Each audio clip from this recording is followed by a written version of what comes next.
তিস্তর পঞ্চায়েত নির্বাচনের বুথ প্রচারের শেষ লগ্নে সরব প্রচারে তীব্রামতা দল আড়ালিয়া এলাকায় মঙ্গলবার বিকেল ৩টায় ৮ই আগস্ট ত্রিপুরা রাজ্যে তিস্তর পঞ্চায়েত নির্বাচন, সেদিকে লক্ষ্য রেখে সিপাহীজলা জেলা আড়ালিয়া এলাকায় মঙ্গলবার বিকেলে তিস্তর পঞ্চায়েত নির্বাচনের বুথ প্রচারের শেষ লগ্নে তীব্রামতা দল বিশ্রামগঞ্জ গ্রাম পঞ্চায়েত এলাকায় মনোনীত প্রার্থীদের বিপুল ভোটে জয়যুক্ত করার লক্ষ্যে আড়ালিয়া এলাকায় তীব্রামতা দলের উদ্যোগে মিছিল ও ডোর টু ডোর জনসম্পর্ক অভিযান অনুষ্ঠিত হয়। তীব্রামতা দলের উদ্যোগে ভোট প্রচার ও মিছিলে উপস্থিত ছিলেন চরিলাম তীব্রামতা ব্লক প্রেসিডেন্ট বুদ্ধ দেববর্মা সহ আড়ালিয়া এলাকার তীব্রা ফেডারেশন ইয়ত তীব্রা ফেডারেশনের নেতৃত্বরা। আগামী 8ই আগস্ট তিস্তর পঞ্চায়েত নির্বাচনে তীব্রামতা মনোনীত প্রার্থীদের আনারস চিহ্নে ভোট দিয়ে জয়যুক্ত করার লক্ষ্যে এই দিনের এই ভোট প্রচার ও মিছিলে আওয়াজ তোলেন কর্মীরা।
আসন্ন তিরস্তর পঞ্চায়েত উপলক্ষে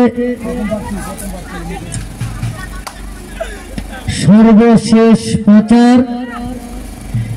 এই প্রচারে আড়ালিয়া পঞ্চায়েতের সুনাগরিকবৃন্দ এবং অত্র এলাকার সকল জনসাধারণকে জানাই তীব্রামতা পার্টির পক্ষ থেকে আন্তরিক প্রীতি ও শুভেচ্ছা। আপনারা আমাদের মিছিলে দলে দলে যোগদান করে আমাদের মিছিলকে সাফল্যমণ্ডিত করুন।